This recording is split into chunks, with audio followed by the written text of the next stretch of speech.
안녕하십니까? 예, 오늘 특송 감사드립니다. 입춘이 지난데도 강추위가 아주 계속되고 있습니다. 목사님들 건강 조심하시기 바랍니다. 네, 오늘 말씀은 그 유명한 사랑장 고린도전서 13장이죠. 제목은 사랑이 없으면 아무것도 아니요, 사랑이 없으면 아무것도 아니요입니다. 요절 말씀 2절 같이 한번 읽어볼까요? 시작. 내가 예언하는 능력이 있어 모든 비밀과 모든 지식을 알고 또 산을 옮길 만한 모든 믿음이 있을지라도 사랑이 없으면 내가 아무것도 아니요. 기도하죠. 하나님 아버지, 귀한 생명의 말씀을 매주마다 우리 가운데 허락하심을 감사합니다. 하나님의 말씀이 있기 때문에 우리가 분명한 인생 방향을 정하고 선과 악을 분별하고 의와 불의를 분별하며 살아갈 수 있음을 감사합니다. 날마다 주의 말씀 더욱더 사랑하는 마음 주시고 말씀을 깊이 받고 말씀에 기초한 인생관, 가치관, 믿음을 새롭게 하게 하시기를 간절히 기도합니다. 이 시간에 성령 하나님 은혜 주시고 말씀 깨닫게 도와주십시오. 예수님의 이름으로 기도합니다. 아멘. 예, 방금 특송을 부르셨는데 저도 잠깐 한 소절만 부르겠습니다. 사랑은 언제나 오래 참고 사랑은 언제나 온유하며. 얼마나 감미롭습니까? 특송팀 했으면 아마 훨씬 나았겠죠. 이 사랑의 찬가, 참 누구나 좋아하는 노래입니다. 결혼식 때 특송으로 많이 부르죠. 또 어떤 집에 가보면 이 사랑장을 액자에 넣어가지고 이렇게 거실에 걸어놓는 경우가 있는 것을 보았습니다. 그런데 이 말씀 우리가 읽었고 또 이제 묵상하면 이 말씀이 참 실천하기 어려운 아주 높은 수준인 것을 알게 되지 않습니까? 언제나 온유하고 언제나 오래 참고 모든 것을 참으며 믿으며 바라며 모든 것을 견디느니라. 와, 이렇게 이 높은 수준의 말씀을 실천할 사람이 있을까요? 그런데도 우리가 이 말씀 아주 좋아해요. 그죠? 아주 좋아해. 왜 그러냐면 이 말씀은 모든 다른 사람에게, 나에게가 아니라 다른 사람에게 주는 말씀이다. 나는 이 사랑을 받을 사람이다 라고 생각하면 이것처럼 은혜로운 말씀이 없는 것이죠. 또 이 말씀은 이제 각 결혼하는 신혼 신부 부부들에게 축복하게 주는 말씀으로 생각하기 들기 쉬워요. 그런데 이 말씀의 컨텍스트, 문맥은 자기 자랑하고 교만하고 시기하고 아주 무질서한 고린도 교회 성도들에게 주시는 말씀이잖아요. 이 말은 굉장히 부드럽지만 사실 엄한 책망의 말씀이거든요. 우리도 고린도 교회 같은 영적인 어려움이나 문제가 있습니다. 사실 지상에 있는 모든 교회가 다 어려움이 있죠. 우리가 오늘 말씀을 통해서 참 사랑이 무엇인가를 배우고 그 사랑으로 우리 교회의 덕을 세우기를 원합니다.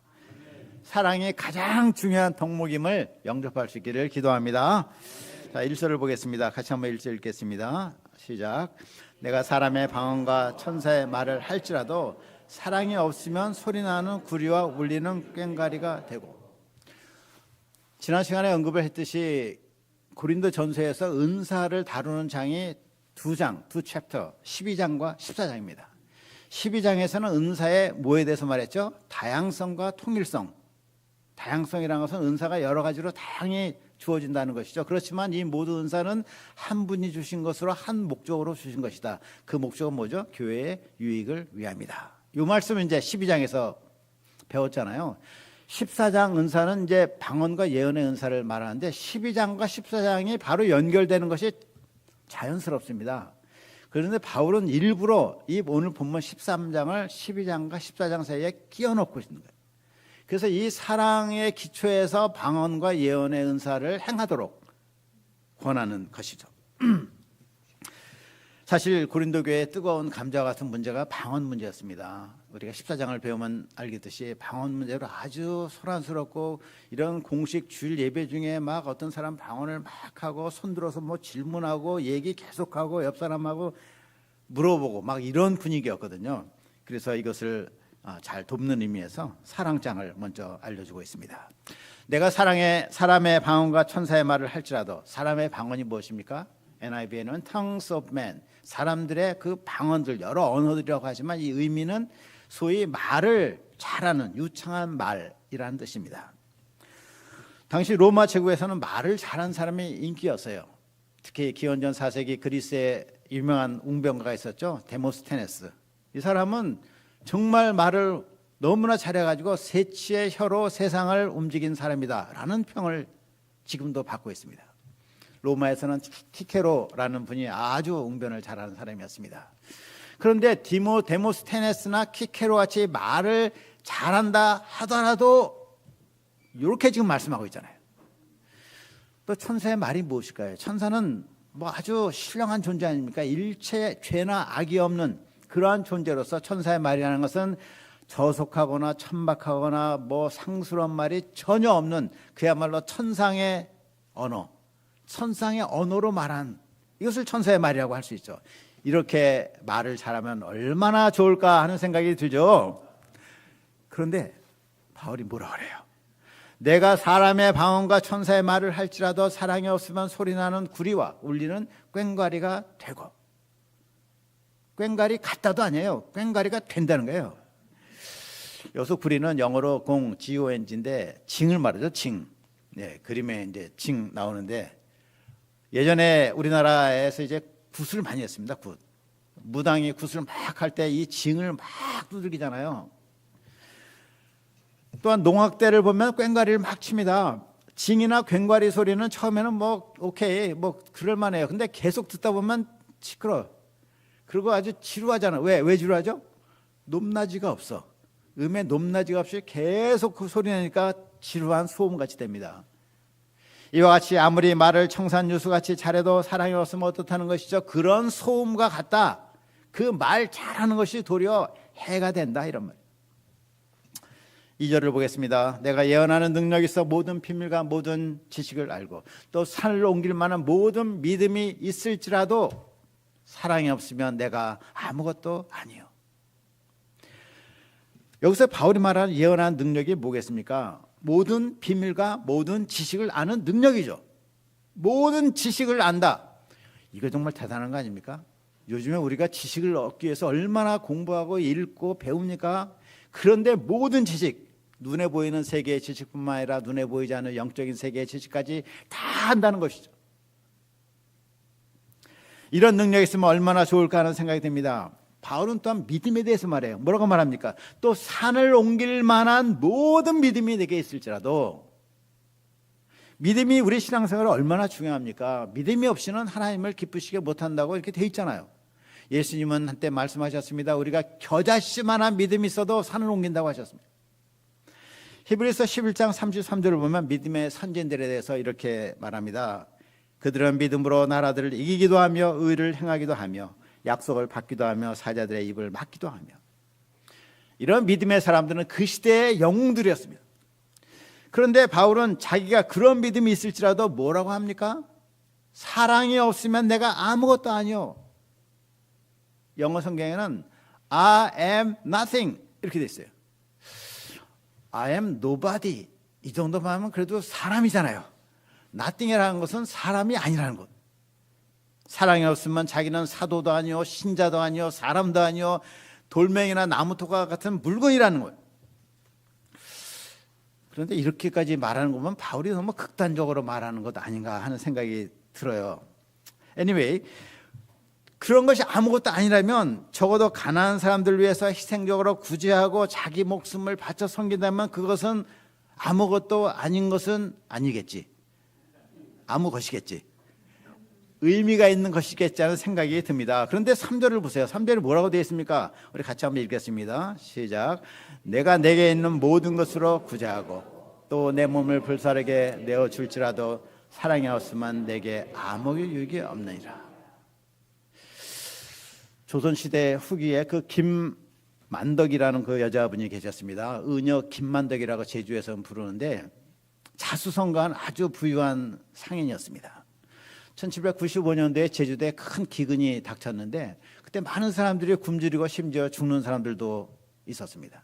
그때 이분은 자기의 전 재산을 다 팔아서 육지로 나와가지고 쌀을 엄청나게 사가지고 가서 제주 사람들에게 다 나눠줬어요. 정조 임금이 이것을 나중에 알고 그분을 포상하려고 했는데 정중히 거절을 했습니다. 참으로 놀라운 구제, 숨겨진 사람인데 구제한 좋은 본입니다. 또 우리나라 장기려 박사님이라고 있죠. 한국 전쟁 후에 부산 지역에서 가난한 사람들, 빈민들 무의촌을 다니면서 무료 봉사를 일생 동안 하신 분입니다. 자기의 모든 연금, 재산, 집 다 팔아가지고 그 일을 일생 동안 섬겼어요. 그분은 평양에서 내려오신 분인데 젊어서 결혼한 아내가 있는데 아내는 못 나왔어요.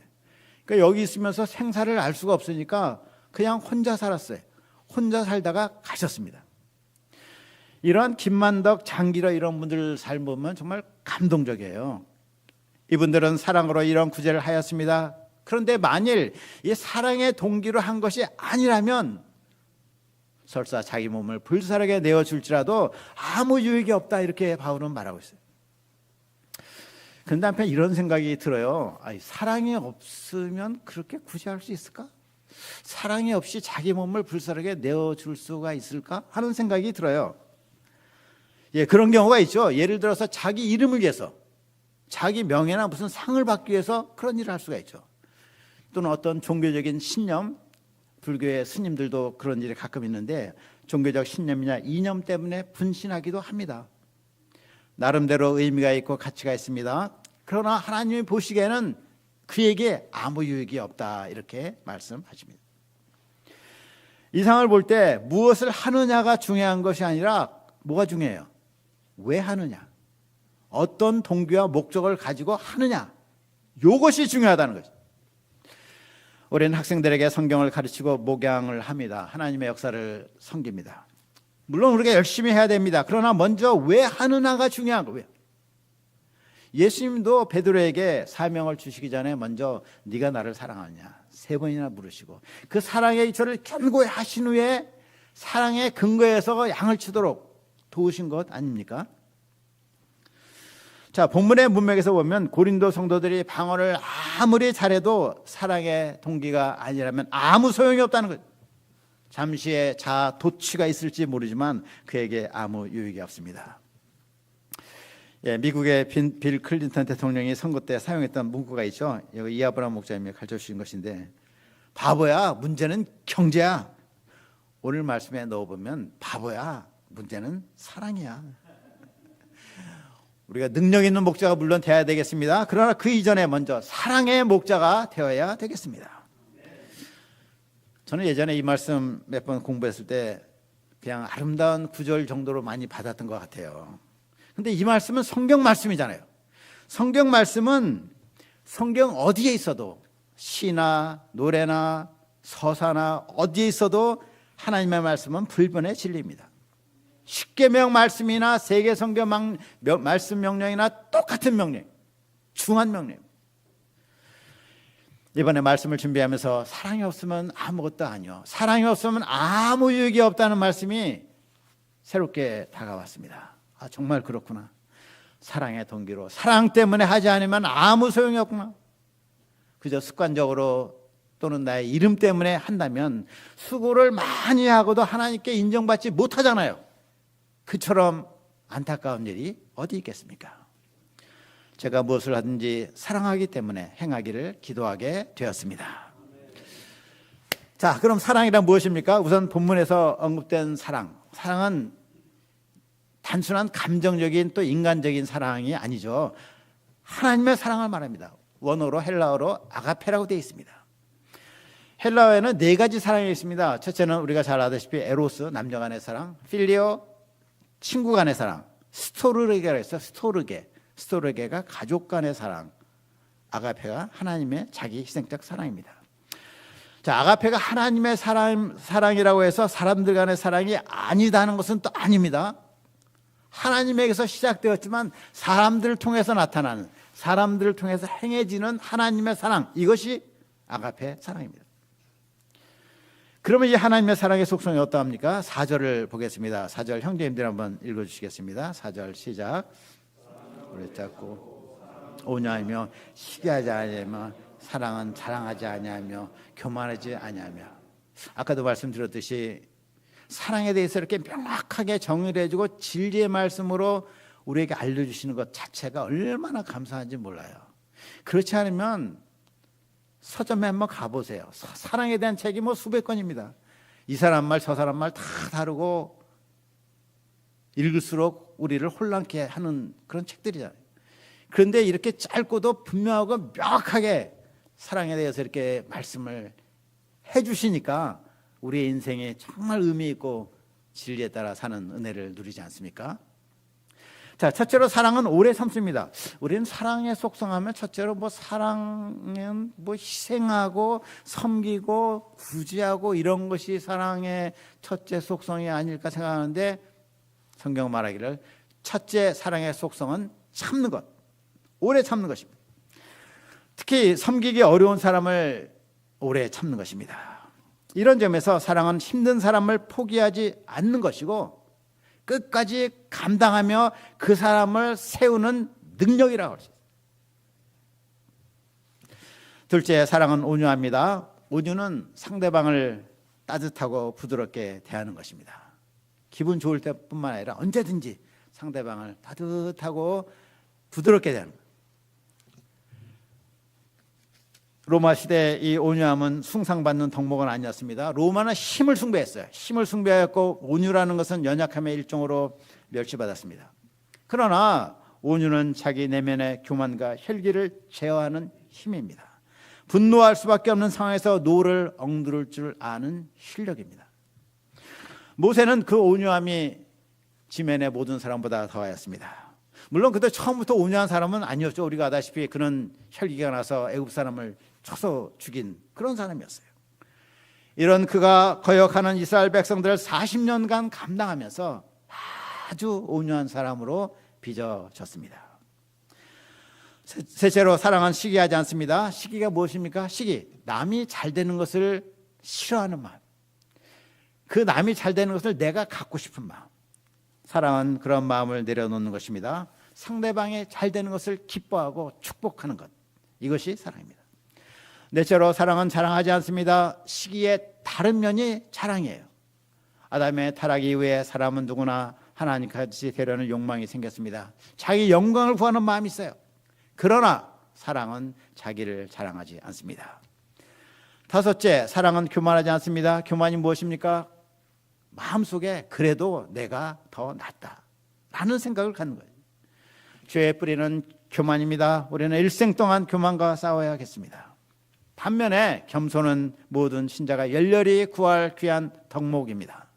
하나님은 교만한 자를 대적하시고 겸손한 자에게 은혜를 베푸십니다. 이것은 영원한 만고불변의 진리입니다. 여섯째로 사랑은 무례히 행하지 않습니다. 사랑은 상대방에게 예의를 갖추는 것입니다. 때로 어떤 분은 그래요. 마음만 있으면 되지 뭐 외적인 제스처 이거 뭐 중요해? 예의가 중요합니다. 특히 가까이 있는 사람을 이렇게 예의롭게 예의를 갖고 대하는 것이 중요합니다. 일곱째, 사랑은 자기 유익을 구하지 않습니다. 특히 요즘은 권리에 대해서 사람들이 아주 민감합니다. 자기 권리가 침해당한 것을 참지를 못해요. 제가 운전하다가 이렇게 앞에 들어오려는 차를 가끔 이렇게 양보를 해줍니다. 그러면 뒷차가 빵해요. 왜 양보하느냐는 거예요. 자기가 못 가지 않느냐. 자기의 유익을 구하지 않는 것은 자기의 마땅한 권리를 취하지 않는 것입니다. 지난번에 배웠듯이 바울은 사도였지만은 값없이 복음을 전하고 아무 대가를 바라지 않았어요. 이것은 그가 하나님을 사랑하였고 양들을 사랑하였기 때문입니다. 여덟째, 사랑은 성내지 않습니다. 예수님은 애매히 고난을 받으셨습니다. 침뱉음을 당하시고 또 채찍질 맞으셨지만 성내지 않으셨습니다. 아홉째로 사랑은 악한 것을 생각지 않는 것입니다. NIV 성경에는 It keeps no record of wrongs 라고 되어 있습니다. 악한 일을 마음에 기록하지 않는다라는 뜻이죠. 곰씹어 생각하지 않는다. 우리는 어떤 때 어떤 안 좋았던 일, 내가 하여튼 모욕받은 일, 상처받은 일을 곰씹어 생각하잖아요. 두고 생각하면서 그 사람 계속 씹으면서 그냥 미워하는. 우리 옛말에 은혜는 물에 새이고 원한은 돌에 새긴다는 말이 있습니다. 사랑은 원한을 물에 새기는 것이요, 흘려가도록 하는 것입니다. 남이 나에게 악하게 대한 일을 잊어버리고 기억하지 않는 것이 사랑입니다. 열째로 사랑은 불의를 기뻐하지 않는 것입니다. 불의한 방법으로 자기 유익을 구하는 것은 사랑이 아닙니다. 마지막으로 11번째, 사랑은 진리와 함께 기뻐합니다. 사랑은 설사 자기가 잘 안 되더라도 하나님의 진리가 서는 것을 기뻐하는 것입니다. 사무엘상에 보면 요나단 있죠, 요나단. 사울의 아들 요나단. 요나단은 왕자였어요. 첫째 왕자. 사울 뒤에 왕이 될 사람이야. 근데 그는 다윗이 왕이 되는 것이 하나님의 뜻인 것을 알았어요. 그는 기꺼이 그 진리가 세워지기를 원했습니다. 그가 다윗에게 이렇게 말합니다. 너는 반드시 이스라엘의 왕이 되고 나는 네 다음이 될 것이다. 사랑은 자기보다 진리가 세워지는 것을 기뻐합니다. 자, 7절입니다. 7절 말씀 우리 같이 한번 읽겠습니다. 7절 모든 것을 시작. 모든 것을 참으며 모든 것을 믿으며 모든 것을 바라며 모든 것을 견디니라. 참, 및, 바, 견. 외울 때 그러면 쉽습니다. 모든 것을 참으며 믿으며 바라며 견디느니라. 자, 우리가 어떤 상황이나 사람에 대해서 더 이상 참기 어려울 때가 있어요. 영어로 이렇게 표현하는데 enough is enough. 충분하다고 말했지 정말 충분한 거야. 이런 표현인데 더 이상 못 참아가 그런 영어 표현입니다. 그런데 그때도 참는 것이 사랑이에요. PC방에 안 가겠다고 100번을 약속하고도 거기 가면 또 그 형제가 있어. 더 이상 그의 말을 믿기가 어렵잖아요. 그래도 101번째 그의 말을 믿어주는 것이 사랑입니다. 사랑은 언제나 긍정적으로 생각하는 것입니다. 예수님은 유다가 자기 자신을 팔 것을 아셨어요. 베드로가 이제 이 밤이 지나면 3번 자기를 부인할 걸 아셨습니다. 모든 제자들이 다 도망간 것을 다 아셨어요. 그럼에도 불구하고 그들을 믿어주셨어. 그들을 사랑하셨어. 끝까지 바라며 발을 씻기시며 최고의 사랑을 베푸셨습니다.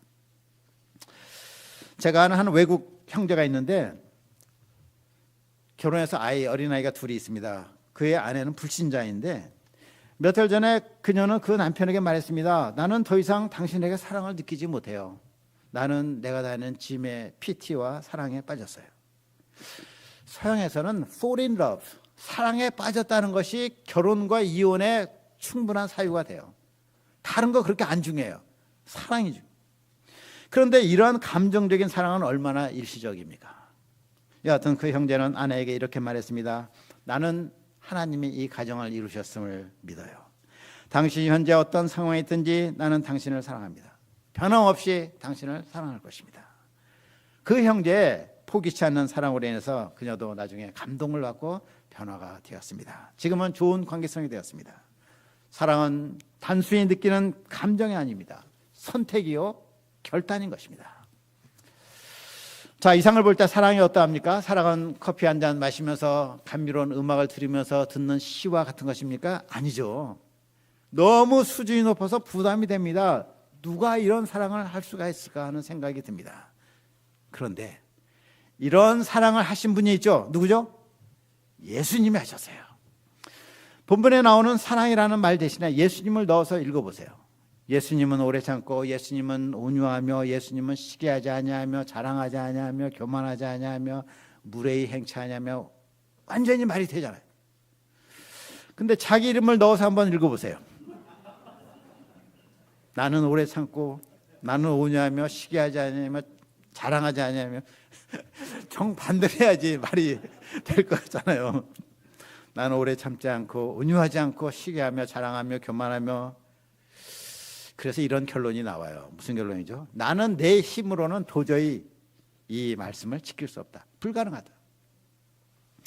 그러면 왜 사도 바울은 고린도 성도들에게 또 우리에게 이렇게 실천 불가능하게 보이는 사랑의 계명을 주시는 것일까요? 3가지를 말씀드릴게요. 첫째는 오늘 본문은 부담스러운 명령이 아니라 잘 생각해 보면 이것이 하나님이 우리에 대해서 소망하는 바다라는 것이에요. 소망하셔요. 하나님은 우리를. 어떤 소망? 우리를 이런 사랑의 사람들로 만들겠다는 하나님의 소망과 하나님의 의지입니다. 우리는 온유하지 않습니다. 시기합니다. 자랑합니다. 교만합니다. 그런데 하나님은 이런 우리도 사랑하셔요. 우리에 대한 소망을 끝까지 거두지 않으십니다. 모든 것을 믿으며 참으며 바라며 하나님이 견디십니다. 그러면서 우리를 이러한 사랑의 사람으로 끊임없이 빚어가십니다. 로마서 8장 29절 우리가 잘 알죠. 하나님의 미래하신 자들을 또한 그 아들의 형상을 본받게 하기 위하여 미리 정하셨으니. 이는 그로 많은 형제 중에서 맏아들이 되게 하려 하십니다. 하나님은 처음부터 우리에 대해서 정하신 것이 있어요. 뜻하신 바가 있습니다. 그게 뭐예요? 그것은 우리를 맏아들 되신 예수님의 형상을, 외적인 모습이 아니죠. 내적 성품을 본받게 하시겠다는 것이 하나님의 처음부터의 뜻이요 정하신 바입니다. 우리 하나님은 전능하십니다. 그 뜻하신 바를 이루지 못하심이 전혀 없으십니다. 하나님은 우리가 이 땅에 사는 동안, 말씀을 통한 성령의 역사로 끊임없이 우리를 예수님을 닮은 사람으로 변화시켜 나가십니다. 그리고 최종적으로 하나님의 나라에서 우리로 하여금 완전한 구속함을 덧입게 하시고 예수님과 같은 사람으로 다 만들어 주십니다. 이는 하나님의 정하신 바요 우리에 대한 하나님의 축복된 약속이요 소망입니다.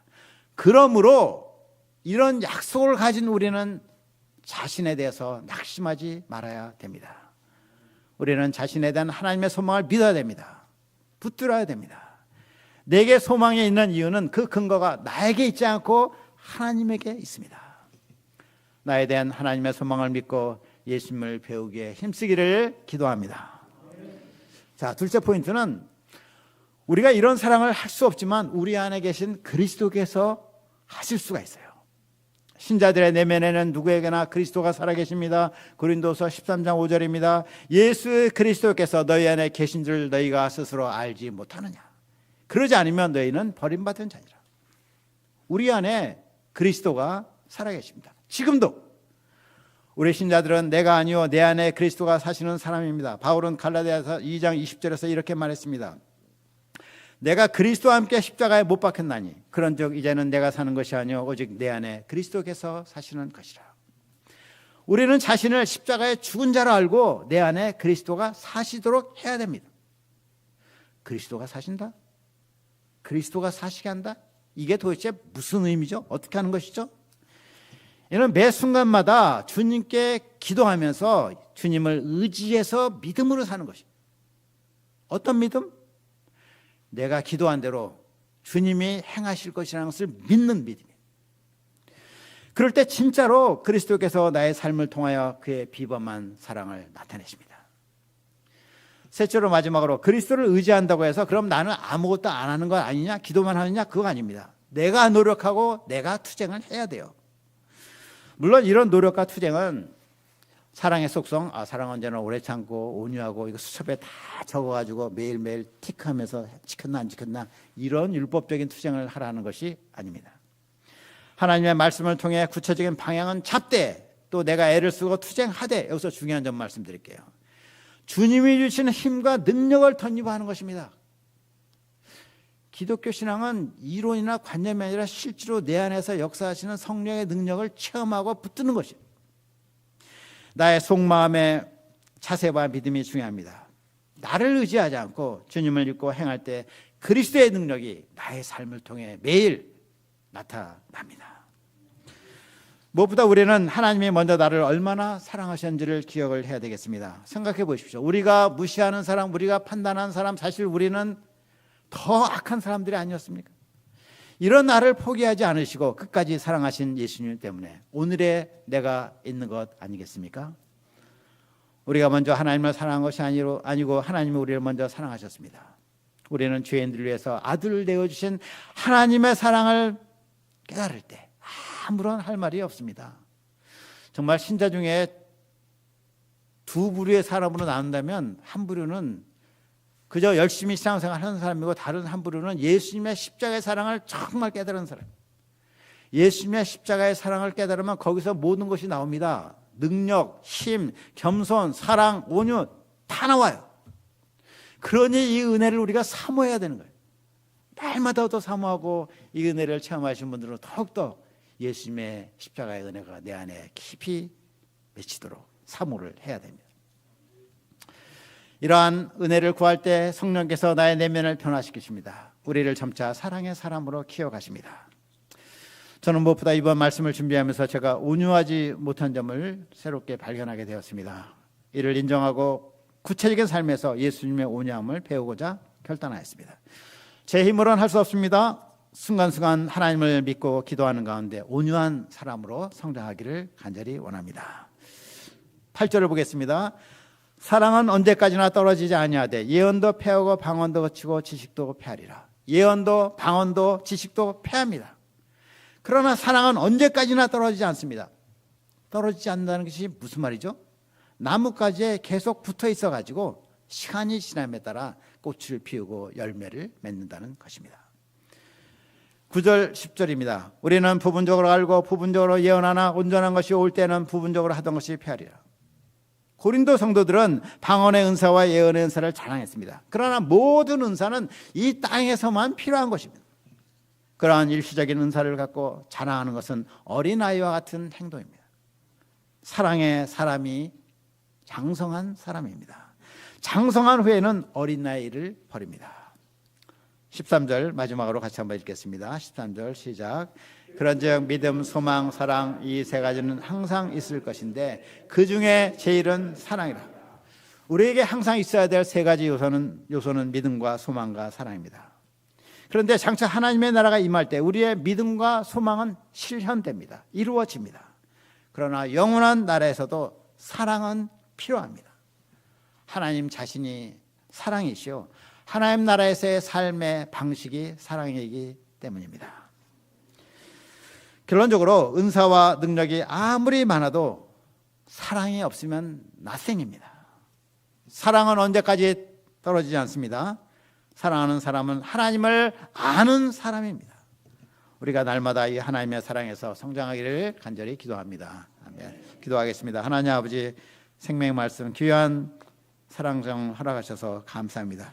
우리가 사랑을 모릅니다. 날마다 주님의 십자가의 사랑 알게 도와주시고 알 수 없사오나 주님 은혜 주셔서 깨닫게 하셔서 이 사랑이 우리 안에 물밀듯이 밀려오게 하시고 이 사랑으로 주의 종들, 주의 사람들 사랑하게 도와주시옵소서. 감사하고 예수님의 이름으로 기도합니다. 아멘.